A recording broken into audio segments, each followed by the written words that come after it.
buckle up, because we are about to see the strategy behind every major movement currently happening in Ukraine, and some not-so-major movements too. While the West's attention was distracted by the surprising turn of events in Kursk, something equally, if not more important, has been happening in the opposite theater. Russia is on the move. It is slow, it is grindy, but it is accumulating over time. Meanwhile, back in the Kremlin, the progress raises complicated questions about just how far Russia will want to go along that front. As a result, today, I want to look at what exactly the Russian military has been up to over there, and put that in the general context of how a country decides where to stop an invasion. So, good news everyone. We are going to be seeing a lot of front lines on maps over the next 20 minutes. Now grab your aviators and let's get going. To situate ourselves, this is roughly what the line of control looked like at the beginning of the year.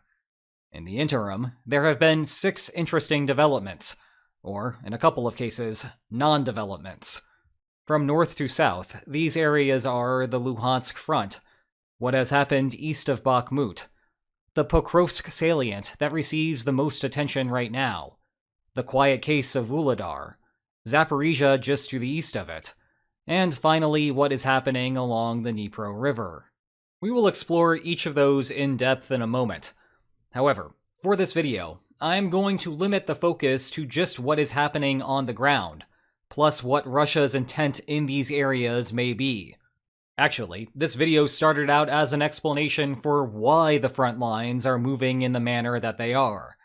But once I started drawing the lines on maps, I realized that the lines are worthy of a story in their own right. So, if you want to know the 10 explanations, I will see you next time. Or maybe in a couple of weeks, who knows. But with that caveat out of the way, let's zoom out and discuss where Russia intends to go with its invasion. And if you are exclusively here to see the lines, that is fine too. You can just skip ahead a few chapters. Again, I want to emphasize that we are talking about Moscow's thought process here, not Kyiv's, not Washington's, not anyone else's on God's green earth.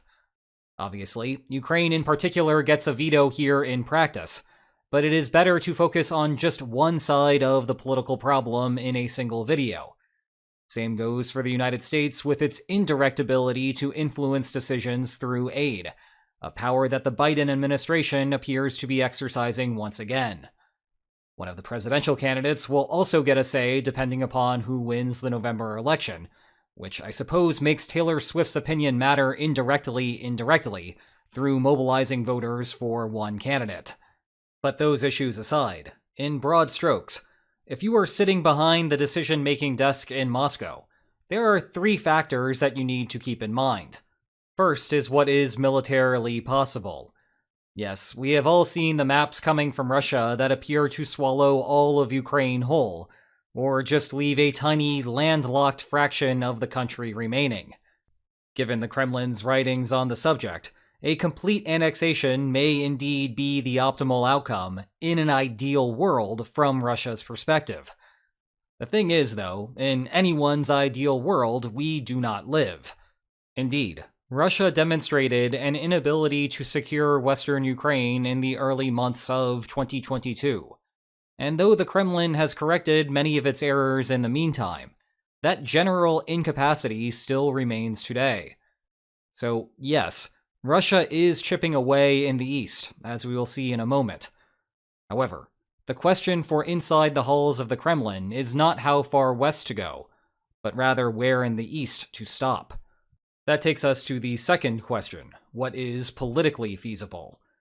Any conversation on that topic has to go back to September 30th, 2022, and get familiar with this video because we are going to be seeing it a lot.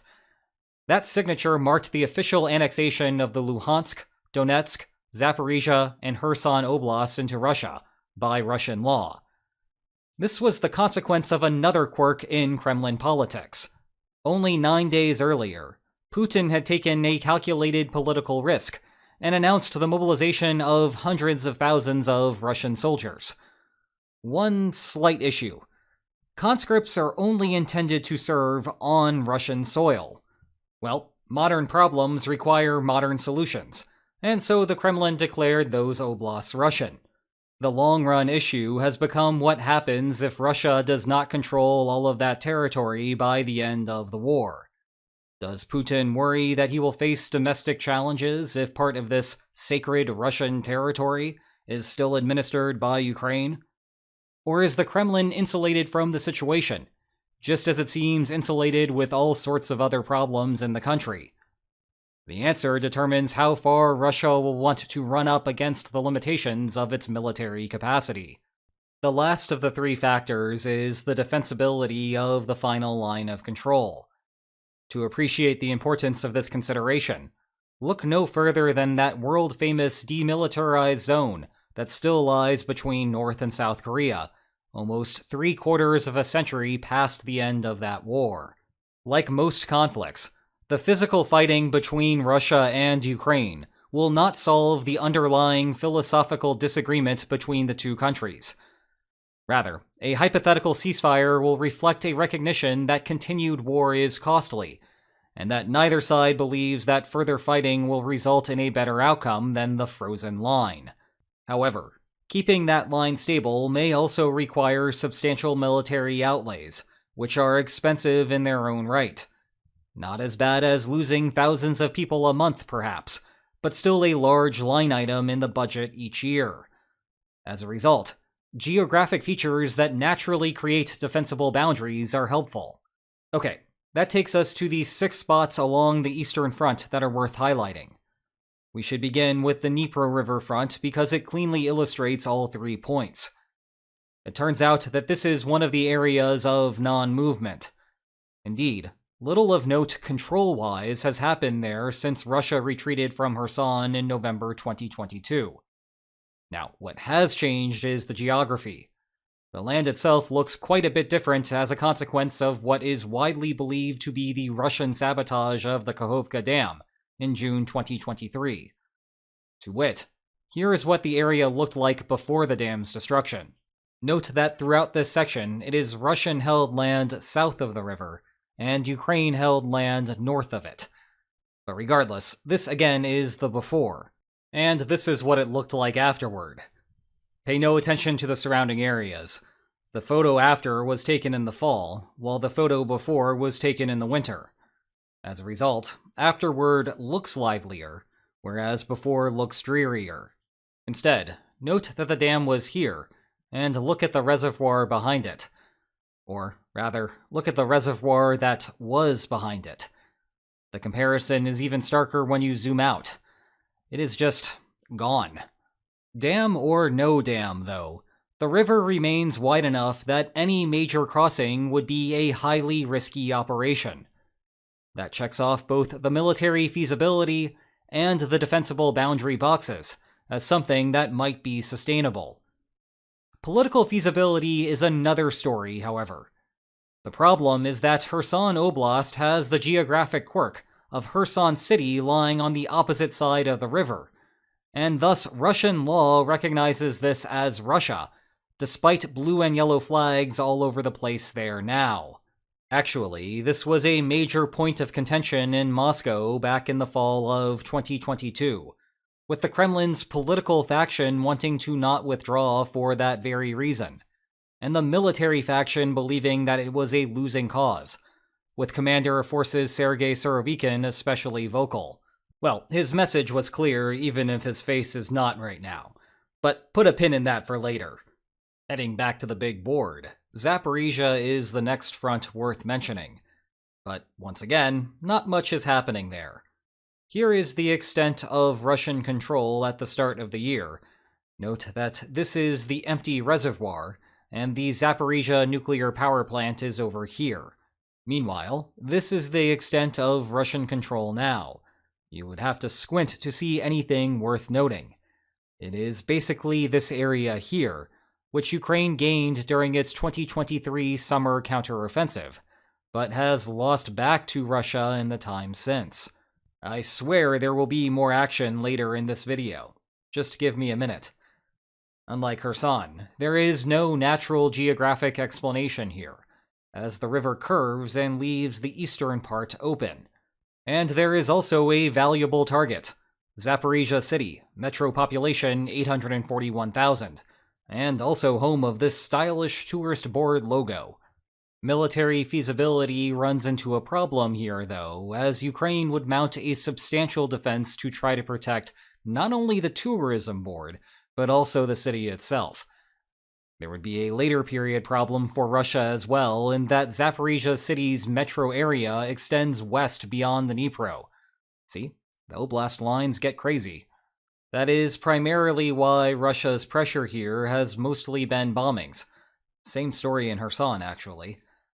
The central political problem here, of course, goes back to this signature. Russia's domestic legal boundaries would still run in the way of a water barrier. Once again, we should put a pin in that, but just for a second this time. Okay, with the south done, let's travel north to Luhansk Oblast, site of the first noteworthy development. As we fly out there, note that this is the internationally recognized international border. And yes, I realize the silliness of that phrase, but I meant what I said. Anyway, Russia here, Ukraine there. Meanwhile, here we have the divider between the Luhansk and Kharkiv Oblasts.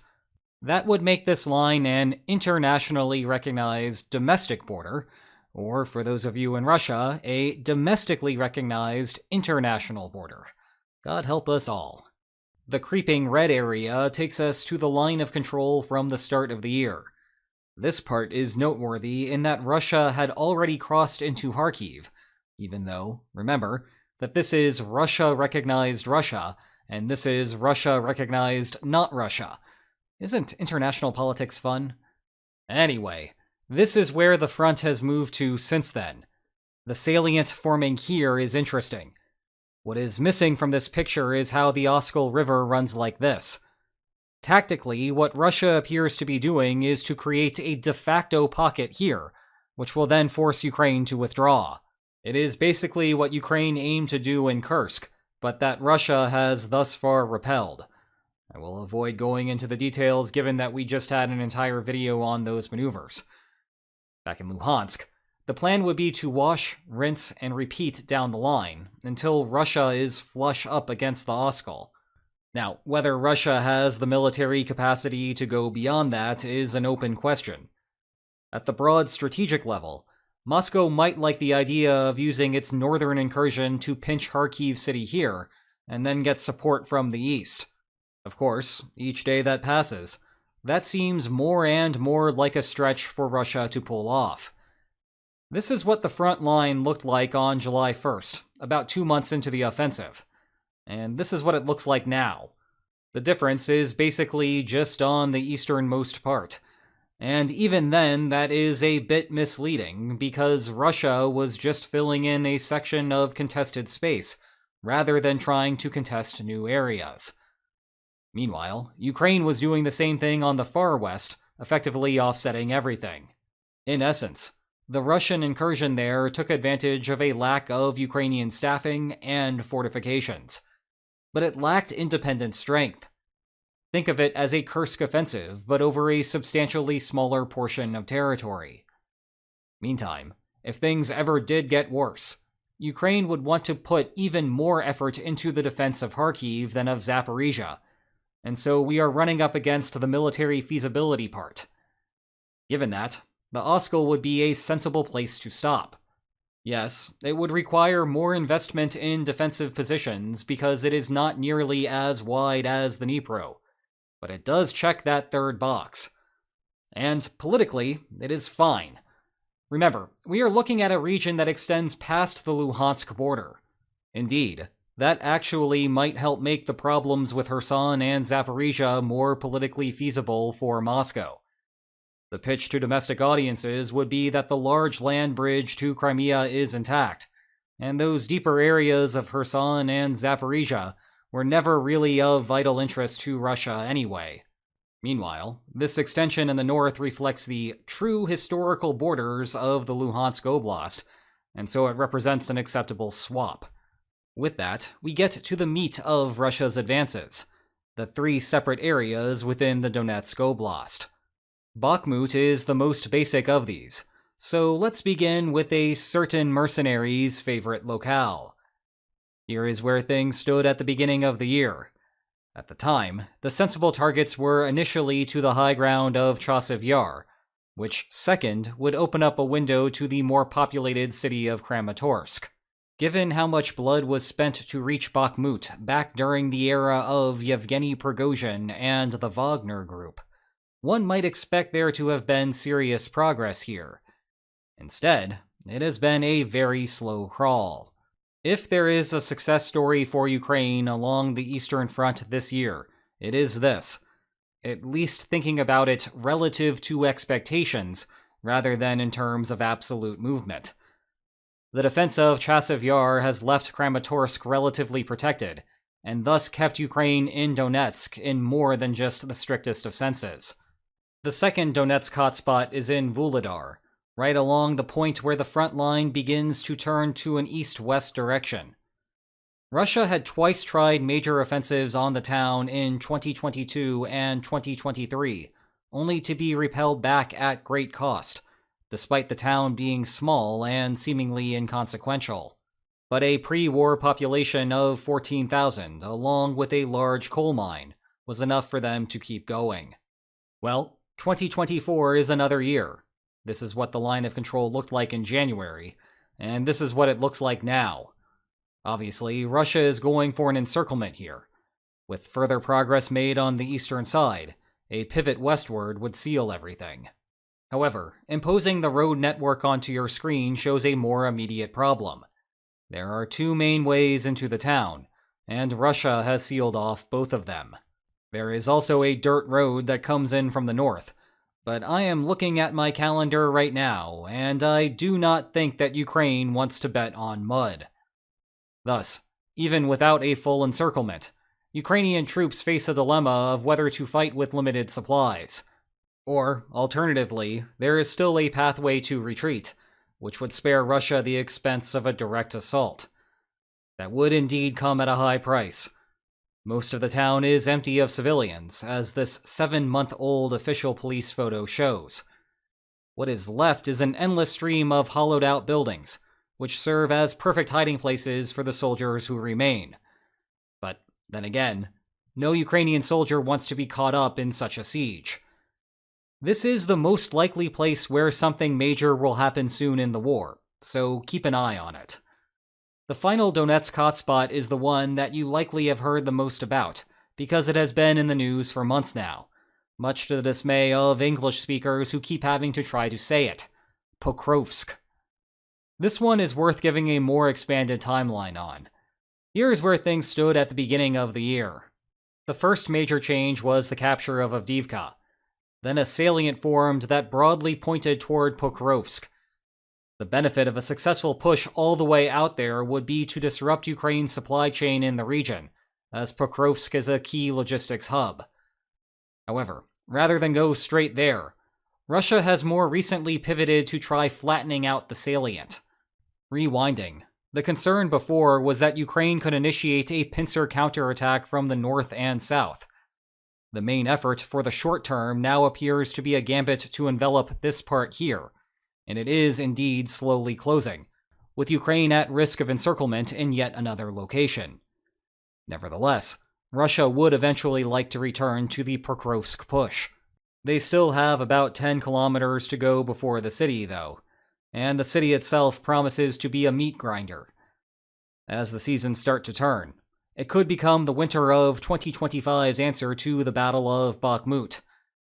Prigozhin may have come and gone, but in light of Ukraine's recent long-range drone strikes, some other entity may soon be asking where the artillery is to continue this assault. Zooming out, all told, Russia has captured about 60% of Donetsk, and thus 40% remains in Ukraine's hands. The oblast is 26,517 square kilometers, leaving about 10,607 square kilometers left. During August, Russia picked up 351 square kilometers of Ukraine, almost all in Donetsk. Compare that to the 10,607 square kilometers, and that is still 2.5 years of work left to do, with the caveat that this pace is subject to change. Now, the Russian army appears to retain the capacity to keep marching forward despite the costs. There is no obvious defensive barrier that might influence an earlier stoppage, something like a river, and the Kremlin's political narrative regarding the Donbass further encourages the fighting to continue. 2.5 more years of this would not be easy, but it certainly is plausible.